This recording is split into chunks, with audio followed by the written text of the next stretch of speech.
முன்பொரு காலத்துல ஒரு காட்டுல ஆலமரத்துல ஒரு பேயி ரொம்ப நாளா வாழ்ந்துட்டு இருந்தது. ஒரு நாள் அதுக்கு ரொம்ப போர் அடிச்சதால ஒரு வயதான பேய்கிட்ட போய், எனக்கு இங்கேயே வாழ்ந்துட்டு இருக்கிறது ரொம்ப போர் அடிக்குது. எனக்கு ஏதாவது யோசனை சொல்லு. நீ மனுஷங்க வாழற இடத்துக்கு போ. அவங்களுக்கு வைத்தியம் செய்யற மாதிரி நடிச்சு அவங்கள அவதிப்படுத்தி ஆனந்தம் கொள் அப்படின்னு அறிவுரை சொல்லுச்சு. உடனே ஒரு ஊர் எல்லையில பாழடைஞ்ச பங்களாவை ஹாஸ்பிட்டல் மாதிரி பண்ணி அந்த இடத்துல அந்த பிசாசு வந்தது. இங்க எல்லா விதமான நோய்களுக்கும் பாதுகாப்பா வைத்தியம் பார்க்கப்படும் அப்படின்னு எழுதியிருந்தது. அதுவும் டாக்டர் மாதிரி வேஷம் போட்டு இருந்தது. அந்த ஹாஸ்பிட்டல் கொஞ்ச நாள்லயே பட்டணம் முழுக்க ஃபேமஸ் ஆச்சு. நோயாளிகள்லாம் வர ஆரம்பிச்சாங்க. ஒரு நோயாளி உள்ள போய் அவர் எதிர்க்கையே தும்பினான். டாக்டர் வேஷத்துல இருந்த அந்த பேயி அந்த நோயாளிய பார்த்து, உங்க பிரச்சனை என்ன? ரொம்ப நாளா உடம்பு சரியில்லை டாக்டர். எவ்வளவு மருந்து எடுத்தாலும் ஜலதோஷம் மட்டும் போகவே மாட்டேங்குது. உடனே அந்த பிசாசு அவர் கைய பிடிச்சு பார்த்து, நீ உடனே குளத்துக்கு போய் 4 மணி நேரம் அங்கேயே மூழ்கி இரு. உனக்கு தும்மல் வந்தாலும் சரி, மேல மட்டும் வராத. இது என்ன வைத்தியம்? ஜலதோஷத்தால அவதிப்படுறவங்கள தலை குளிக்க சொல்றாரு அப்படின்னு வெளியே போக போனாரு. நான் சொல்றத செய்யலன்னா இந்த நிமிஷமே உன்னை கொன்னு சாப்பிட்டுடுவேன், ஜாக்கிரதை அப்படின்னு அதோட ஒரிஜினல் ரூபத்துல மிரட்டுச்சு. உடனே அவரு பயந்து போய், நீ சொல்றபடியே செய்யற அப்படின்னு குளத்துக்கு போனாரு அந்த நோயாளி. அதுக்கப்புறம் இன்னொரு நோயாளி உள்ள வந்தாரு. உங்களுக்கு என்ன பிரச்சனை? ஐயா, கொஞ்ச நாளைக்கு முன்னாடி ஒரு பைத்தியக்காரன் என்ன விரட்டிட்டு வந்தான். அவன்கிட்ட இருந்து தப்பிக்கிறதுக்காக வேகமா ஓடன. கல்லு தடுக்கி கீழே விழுந்துட்டேன். குதிகால் வலிக்குது. எவ்வளவோ டாக்டரை போய் பார்த்துட்டேன். ஆனா வலி மட்டும் போகவே மாட்டேங்குது. நீங்க தான் எனக்கு உதவி செய்யணும். நீ உடனே ஒரு விஷயம் செய். வெளியில போய் நாய கல்லால அடி. அதுங்க உன்னை துரத்தும். உடனே உன் சக்தி முழுவதையும் பயன்படுத்தி ஓடு. என்ன டாக்டர் சொல்றீங்க? கால் வலிக்குதுன்னு உங்ககிட்ட வந்தா நடக்கவே முடியாத என்ன ஓட சொல்றீங்களே, என்னது இது? நீங்க என்ன போலி டாக்டரா? உடனே அந்த பேய் தன்னோட உருவத்தை காட்டி, நான் சொல்றபடி செய்யறியா இல்ல சாக போறியா?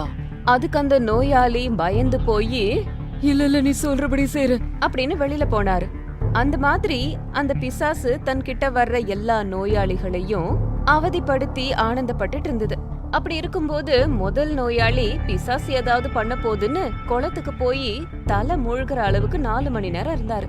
என்ன விசித்திரமோ, அவர் வெளியில வந்ததும் அவரோட ஜலதோஷம் மொத்தமா சரியாயிடுச்சு. அதே மாதிரி 2வது ஆளு வீதியில உள்ள நாய்கள் மேல கல்ல எறிஞ்சாரு. அதுங்க அவரை துரத்துச்சு. அதுக்காக அவரு ஓட ஆரம்பிச்சாரு. கொஞ்ச நேரத்திலேயே அவரோட கால்வலி மொத்தமும் போயிடுச்சு. இந்த நேரத்துல ஒரு பேயி வைத்திய ரூபத்துல வந்து ஊர் மக்களை அவதிப்படுத்துது அப்படிங்கறது எல்லாருக்கும் தெரிஞ்சது. உடனே மக்கள் எல்லாம் கூடி ஒரு மந்திரவாதி கிட்ட போனாங்க. நடந்தத சொன்னாங்க. அப்ப அந்த மந்திரவாதி, வைத்திய ரூபத்துல ஒரு பிசாசு வந்திருக்கா. எங்கேயாவது வைத்திய ரூபத்துல பிசாசு வந்து மக்களை இம்சப்படுத்துமா? ஐயா, அந்த பிசாசு இன்னும் எத்தனை பேரை வதச்சுக்கிட்டு இருக்குன்னு தெரியல. நீங்க தான் ஏதாவது செஞ்சு மக்களை இம்சப்படுத்திக்கிட்டு இருக்க இந்த வைத்திய பிசாசு கிட்ட இருந்து எங்களை காப்பாத்தணும். அப்போ அந்த மந்திரவாதி மக்கள் எல்லார்கிட்டயும், நான் ஒரு மந்திரத்தை சொல்லி அந்த பிசாசை விரட்டுறேன். மக்களை துன்பப்படுத்துற வைத்திய பிசாசுகள் எல்லாரும் அந்த மந்திர சக்தியோட வீரியத்தால தானா இந்த இடத்துக்கு வரும். அப்ப என்ன பண்ணலான்னு யோசிக்கலாம். ஆனா என்னோட மந்திரம் வைத்தியம் செஞ்சு ஏமாத்துற பிசாசுகள் மேலதான் வேலை செய்யும் அப்படின்னு சொல்லிட்டாரு அந்த மந்திரவாதி. கொஞ்ச நேரத்துக்கெல்லாம் ஊர்ல இருந்த நிஜமான வைத்தியர்கள் எல்லாரும் அவங்களுக்கே தெரியாம மந்திரவாதி இடத்துக்கு வந்தாங்க. ஆனா ஊர் எல்லையில வைத்தியம் பண்ணிட்டு இருக்க பிசாசு மட்டும் அங்க வரல.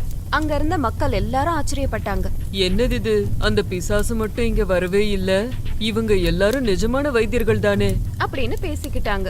அப்ப அந்த மந்திரவாதி, இவங்க எல்லாரும் பொருள் சேர்க்கணுங்கிற எண்ணத்துல போலியா படிச்சு மக்களை ஏமாத்திருக்காங்க. மனித குணம் மறந்து போய் மிருக குணம் வாய்ந்தவர்களா இவங்க மாறிட்டாங்க. அந்த பிசாசு வைத்தியம் பண்றன்ற பேர்ல இம்சை பண்ணாலும் அதால எல்லாருக்கும் நன்மை மட்டும்தான் நடந்திருக்கு. அந்த பிசாசுக்கு பணத்தின் மேல ஆசை இல்ல.